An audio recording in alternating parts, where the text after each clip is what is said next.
Hello everyone, it's me Luigi and welcome back to another redstone invention. This one is possibly called sword types in vanilla Minecraft, depending on if I think of a better name or not.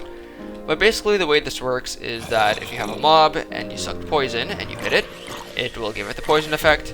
If you, let's say, have ice selected, it will make it slow down, and I'm pretty sure this one's going to die on the next hit. Yep. So if you respawn it and you hit it with the fire, then it will catch on fire. So it's pretty self-explanatory, and this is the redstone for it to work. Now before we get into the command blocks themselves, there are a few scoreboard objectives that you're going to have to create. The first one being the most important, because this one is hit with the type stat damage dealt, and then the next three are fire, poison, and ice, all with the stat of dummy.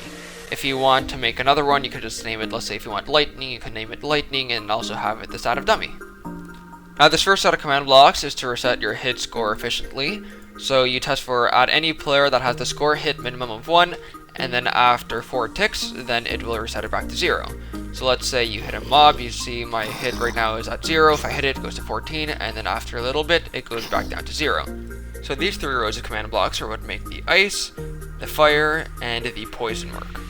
The very first one tests for a player with the selected item of Minecraft Iron Sword. If that one is true, then it will test for a player with a score hit minimum of 1 with the slot of -106, the display name of ice, you could just change it to whatever name you want, and then the ID of Minecraft die with the damage value of 12, which is ice. This third one then sets the scoreboard for any entity that is not players. For ice 1, if the hurt time is 1. So if they get hurt in this time period, then it'll be set to ice 1.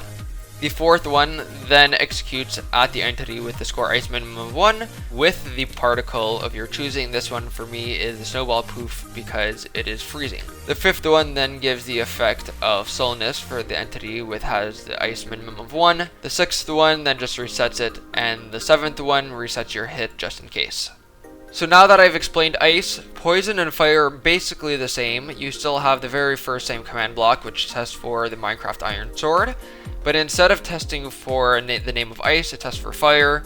Instead of the damage value of 12, it tests for the damage value of 1, which is fire, as you can see, by 351/1. The next one sets any entity that's not a player with a fire of 1, and then gives it the particle of large smoke. After that, it executes at E, the fire minimum of 1, and it sets block fire underneath them. If there's no blocks underneath them, then this command, of course, won't work. The last one then sets the fire back to 0, and then the hit back to 0. So poison is basically the same as the other two, only the damage value of 2 has changed, and it sets the scoreboard for poison. It then gives you the particle for dragon breath.